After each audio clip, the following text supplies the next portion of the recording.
There's lots of jobs in aviation. Most of them don't require you to have a pilot's certificate.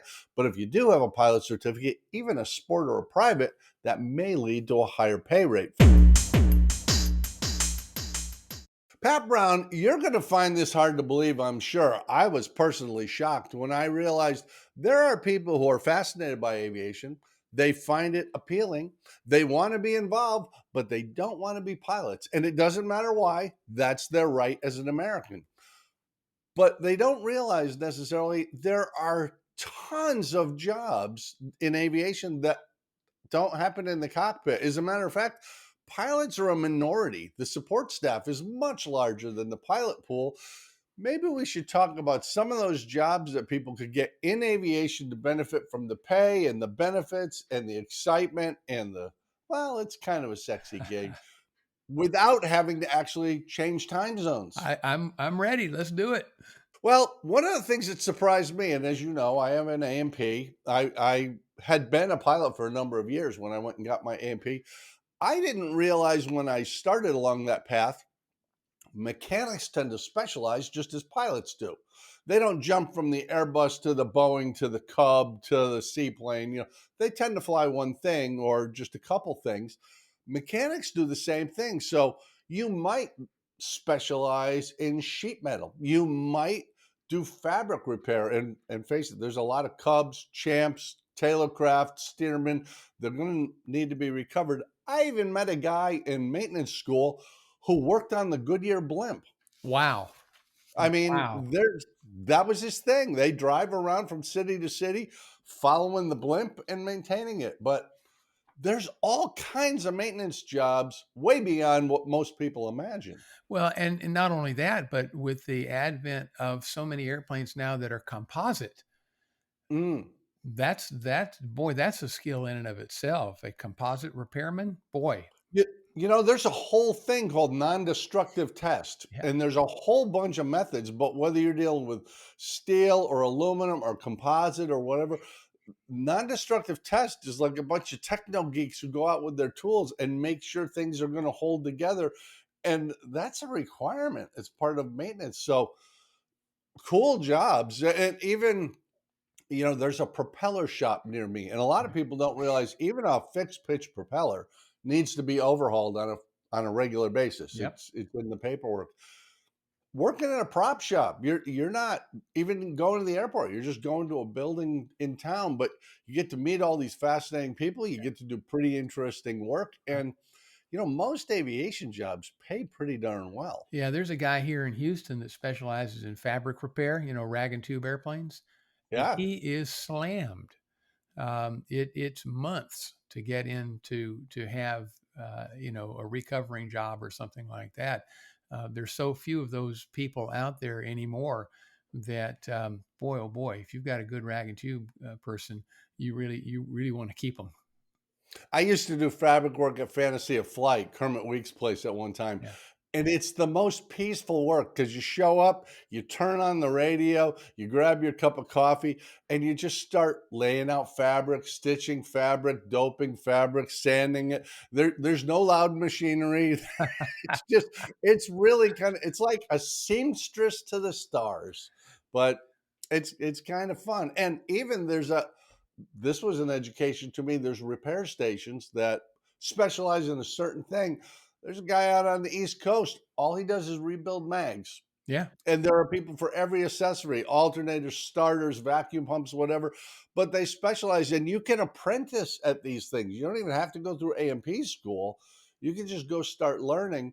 And all of a sudden, you have a really high skilled job that's got life because, as we talk about the fabric guys, people think, well, they're building airplanes out of composites now, but there's thousands and thousands of fabric covered airplanes.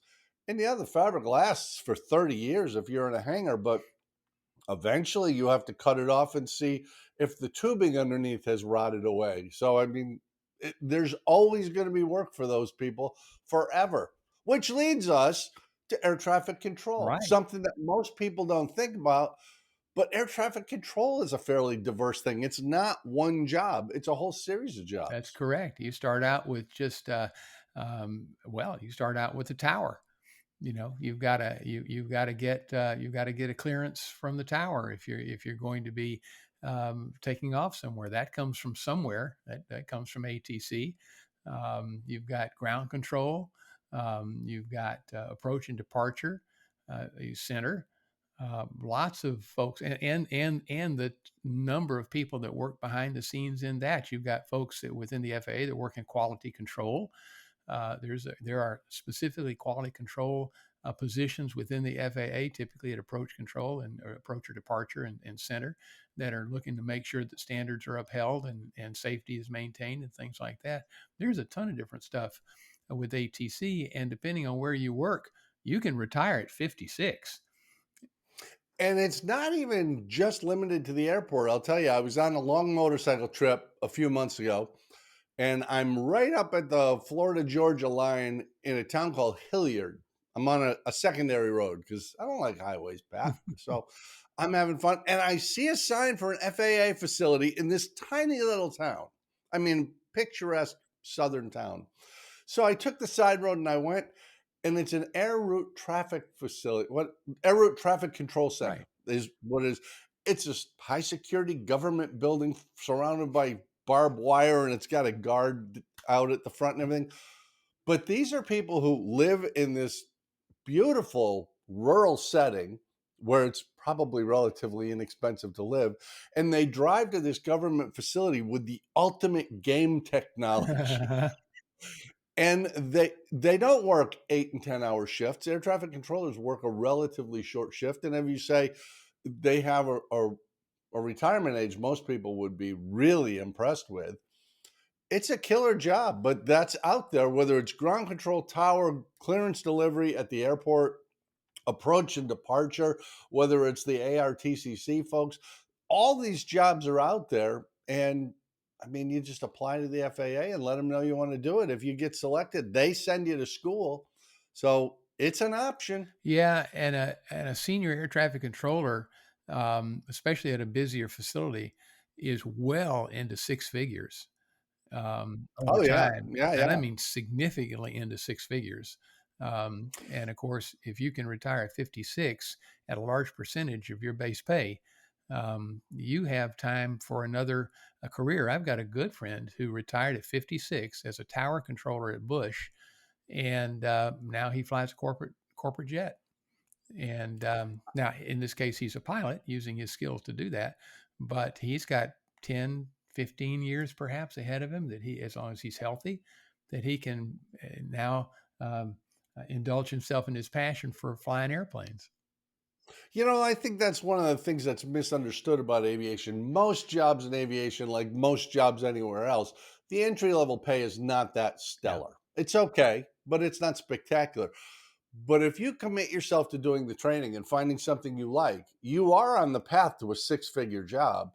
And as you say, you may find yourself being able to retire at a reasonable age and go do something else.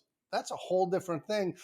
And that leads us to a job that I don't think most people even know exists, but is critical in the airline industry: dispatchers. Yeah. Dispatchers share responsibility for the flight with the captain.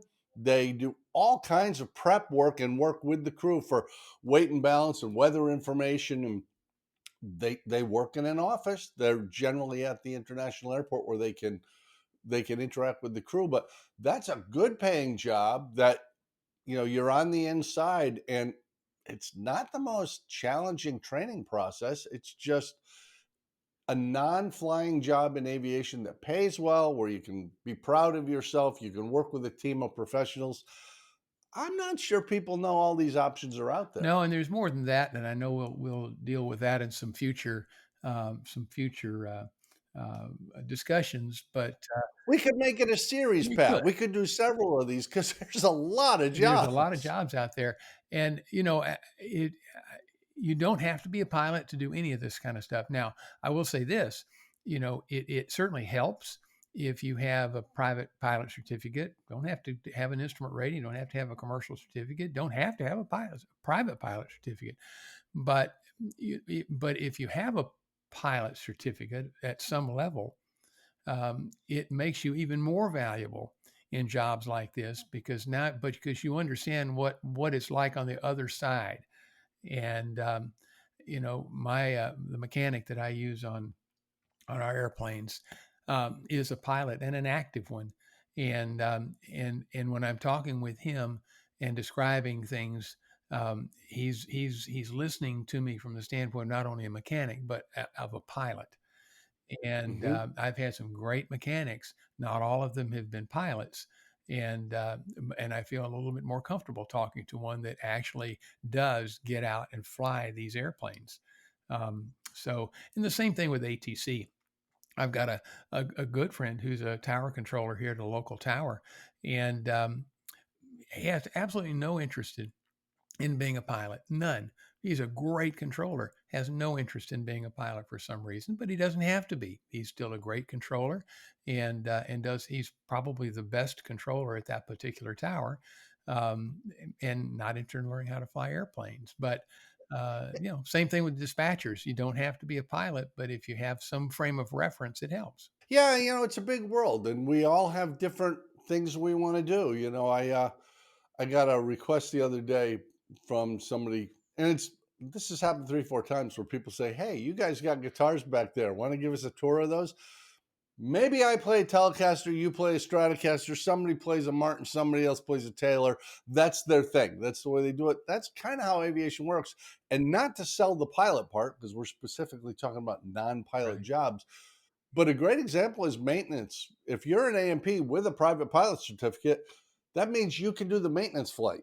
That may mean you get paid more for your job because you're not getting paid for that flight. You did work on the airplane and now you do the run up and everything looks good.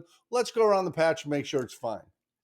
You may get paid more. So the point is, there's lots of jobs in aviation. Most of them don't require you to have a pilot's certificate, but if you do have a pilot certificate, even a sport or a private, that may lead to a higher pay rate for you.